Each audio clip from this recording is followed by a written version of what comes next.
First of all, Happy New Year. And secondly, welcome to our work session. Tonight I'll be playing the role of myself and Mr. Gill. Mr. Gill had a doctor's appointment that he could not reschedule and thought he might be able to get back in time, but it turns out he won't be. So in the time that I've been on the board, he's never missed a meeting, so I guess we can give him a little bit of slack in this situation. So, any questions on the agenda? Or the consent agenda?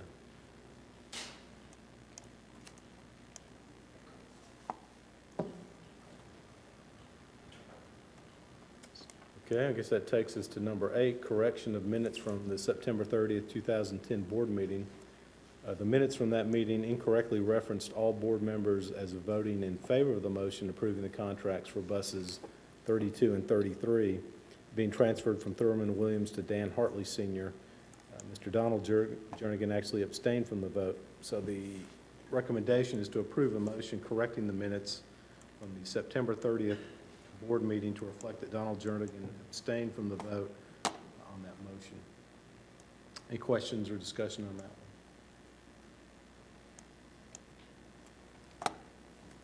Okay, facilities, chiller repair, rebuild at Blackman High School. McKay International has submitted a quote for work on one of the two main chillers at Blackman High. It's a, is that pronounced McKay, Gary? McQuay. It's a McQuay brand and has performed flawlessly for 11 years with only routine maintenance. The total cost of the repair rebuild is $41,268. Rutherford County Schools Engineering and Construction Department believes strongly that it's in the best interest of the school board to continue to have McQuay International maintain and repair the chiller. And so the recommended motion is to approve that at a cost of $41,268. Wayne. What would a new chiller cost? At a minimum, $250,000. Wow. There's two of them at Blackman. This is a great idea. What is that, current testing, Eddie, current testing, what is that? That's to make sure that there's flow all the way through the system and that type of stuff. That is circulating water all the way through, picking up the chemicals that keep the deposits out in the pipe and that type of stuff. That's a necessary thing Yeah, for it it to have any longevity to it, Yeah, if you don't keep the calcium equilibrium right throughout the system, then you end up with either buildup or you end up with the pipe being corroded. Okay, other questions or discussion? Number 10, instructional calendar recommendations. The calendar committee submitted a draft recommendation for the 2012-13 instructional school year. The draft calendar is being presented with a recommended change that one of the teacher work days be labeled as an administrative day in both the 2011-12 and the 2012-13 instructional calendars. TCA designates 5 discretionary days to be assigned by the board within the 200-day mandatory calendar. Rutherford County has historically assigned these 5 paid days as 1 parent conference, 1 holiday at Thanksgiving, and 3 teacher work days. With the transition to increased curricular rigor and certified staff evaluation linked to student academic performance, there's a need for principals to have the option of additional faculty collaboration time to address No Child Left Behind, AYP challenges, and state mandates specifically linked to individual schools. With the administrative day designation, principals will have the option of addressing school-level challenges through training or collaboration or continuing additional workday time for staff. So the recommended motion is to approve the 2012-13 Instructional Calendar Committee recommendations with August 9th, 2012 being designated as an administrative day, and that the 2011-12 calendar, which we've already adopted, be amended by designated August 4th, 2011 as an administrative day. Questions on that? Don, do you have anything additional to say about that? It's fairly, can you come up here just so the folks at home can hear? What's happened over time is the legislature has mandated lots of training. It's very good training. Bloodborne pathogens is an example, the suicide prevention training and all. So little by little, administrators have had that in-service day that they used to use for some of their training that's now being consumed by certain other requirements. So we really kind of need to work with our administrators. If they receive some information, report card information or something that their school, for example, needs some additional training in math, we're trying to give them some flexibility to have a day to schedule people. It's a paid day for everyone, it remains a paid day. But it gives them a flexibility to either extend the work time for teachers, stay with that, or if they have a special needs training, to use some of that time to do that specialized training. And this varies all over the state. I mean, this 5 discretionary days are up to the board to use. So you can go to systems and look at their calendars, and you'll find them used in a number of ways at different places. So we It's a make change that, for us. yeah, we make that decision without having to consult with the REA or. Well, your calendar committee is advisory anyway. I mean, you Yeah. establish the calendar. Right, okay. basically. Any questions for Don or comments, discussion on this?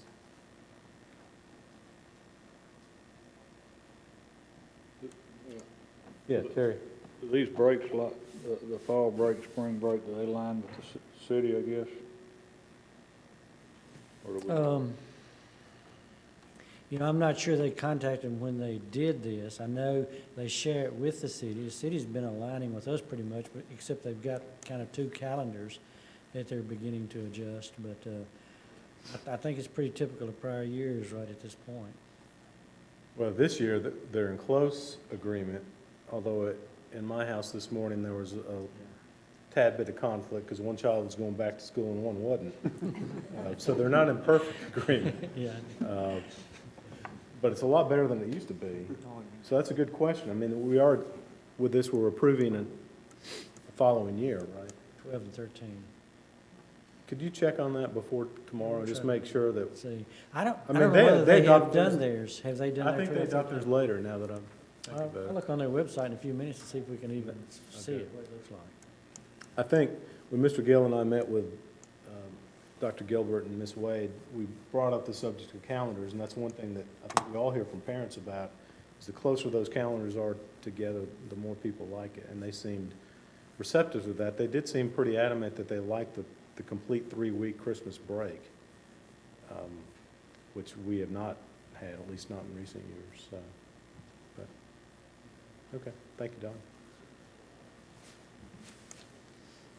Ready for number 11, employee bonus. In December, we moved to reopen the 2010 REA agreement with the intent of providing a 2% bonus to all certified employees and to provide a 2% bonus to all classified employees contingent on this agreement. The REA has ratified the agreement with the board to provide a 2% bonus to all certified employees. So the recommended motion is to proceed with the payment of the 2% bonus to all certified and classified employees based on the agreement of December 16th, 2010. Discussion on that one.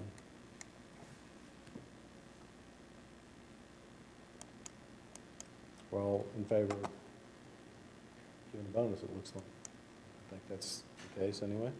Okay, number 12 is our monthly policy review. So please try to take a moment to, or several moments, to look over those policies, and if you have questions, we'll deal with those in a policy committee meeting. 11 is an appeal by Leonora Washington under our complaint procedure. You'll have at your desk this white envelope which has the documents, and you probably already read them. They first arrived, I think, back before Christmas, but if you haven't or haven't read them, please do before tomorrow night, and maybe refresh yourself if you did read them when they first came. But Ms. Washington, a teacher at Smyrna Primary, has filed an appeal from the decision of the school board attorney not finding any violations on the part of an administrator, principal, and the director of schools in regards to complaints she had filed arising from a disciplinary matter in which she was involved Under the complaint procedure, Ms. Washington has the right to appeal the decision to the board, which in turn gets to decide whether to affirm or overturn the decision. If the board overturns the decision, the board may require corrective action, including granting the relief sought by the complainant. The board's to base its decision on the record which has been provided. So accordingly, the board has the following options: 1, to affirm the decision; 2, to overturn the decision, in which case we would need to require, or we may require corrective action, which we would need to specify. So it seems like all of these situations have slightly different procedures, but this is how we're operating in this particular appeal. So if you'll read the packet, I take that to mean, Jeff, that we don't hear speakers on this tomorrow night? No, it's on the basis of the record. So based solely on what you have before you, we'll make that decision. Questions on that?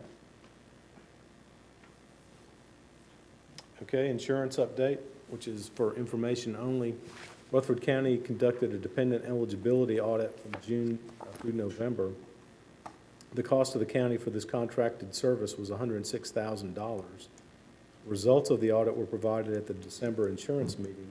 6,113 dependents were identified, 5,760 were verified, and 353 were ineligible. Of those ineligible dependents, 193 were removed voluntarily. The first-year savings resulting from the audit are expected to be $626,000.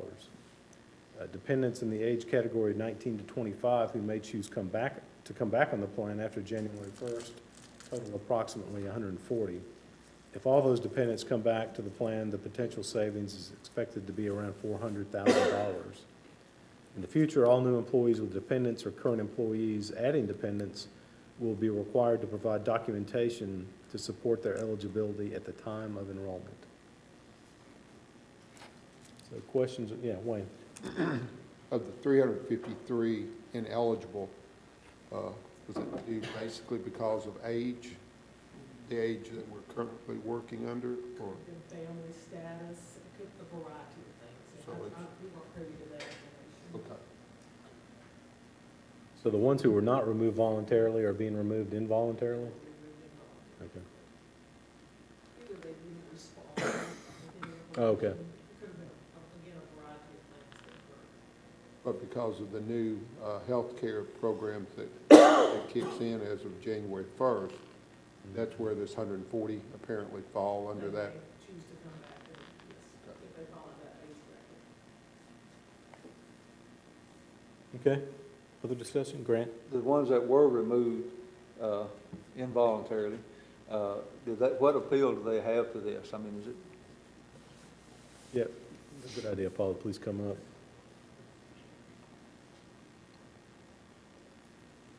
The insurance department actually had an appeal process throughout this entire process of that eligibility verification time, where when the deadlines were reached and people either had not submitted their paperwork, they were contacted and given an extension to submit whatever they needed to. And if they still didn't do it, they were sent a letter that said, you've not met the criteria, you have this opportunity to appeal between this time and this time period. So there were lots of different opportunities throughout the whole process to appeal these decisions. I do know, we were not part of that. The insurance committee handled all of that. Insurance department handled all of that. But I do know they had several appeals. It wasn't just a one-time deal. It obviously was, they had plenty of opportunity and notices if they needed to Correct. do something. There were several different notices sent out by mail, by email, posted at the school, individual letters mailed to persons that had not completed their verification, lots of different ways to contact people. We got copied on some of those emails, I know. So, I mean, I know you made plenty of efforts to reach those folks. Anything else on that? Okay, that brings us to general discussion by the board.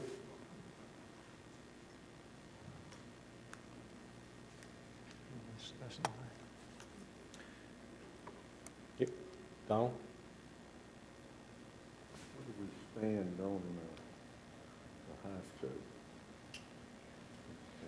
What's the timetable on that? Yeah.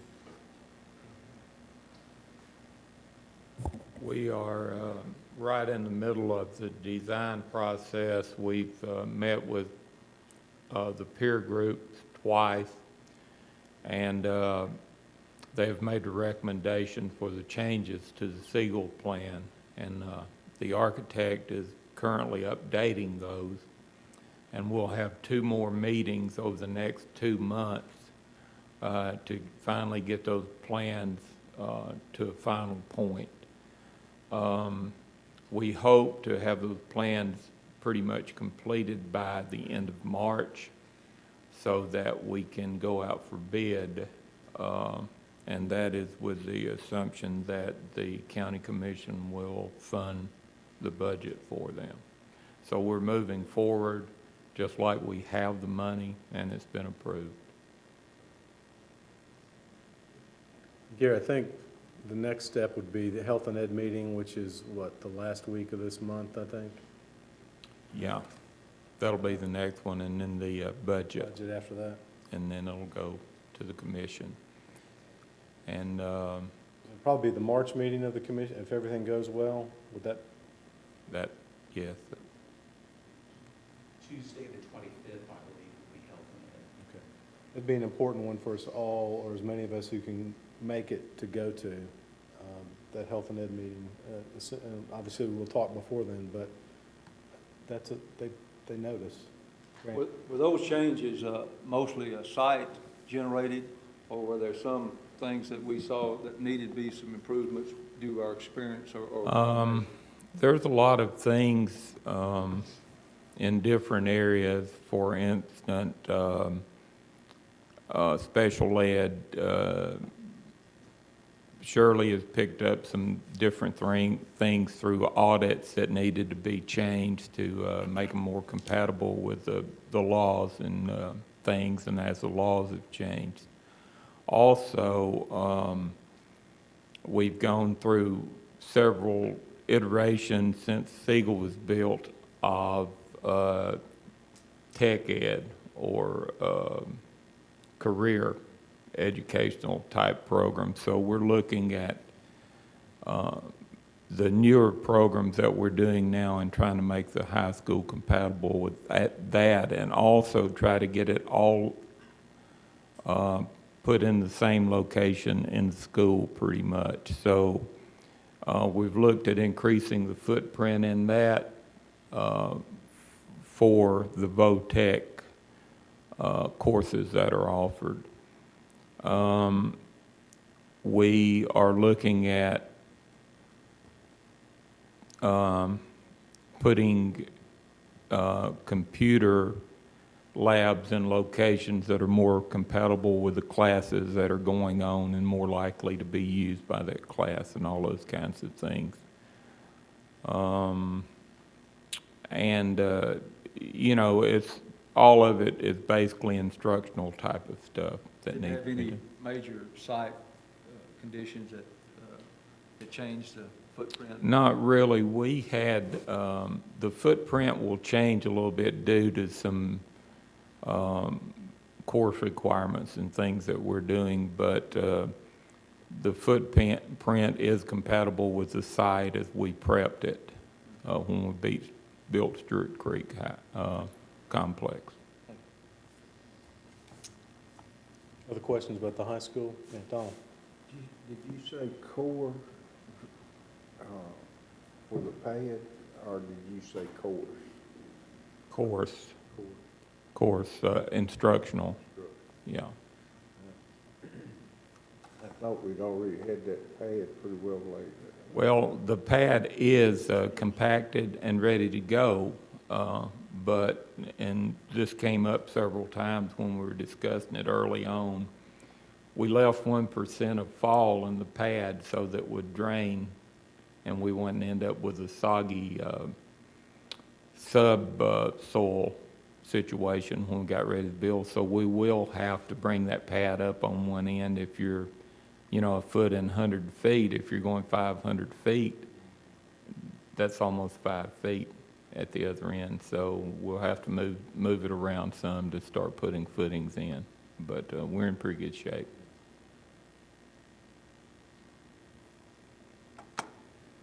I was contacted by, I believe it's Robert Mullins is the individual with the historic building that we had talked about in previous meetings.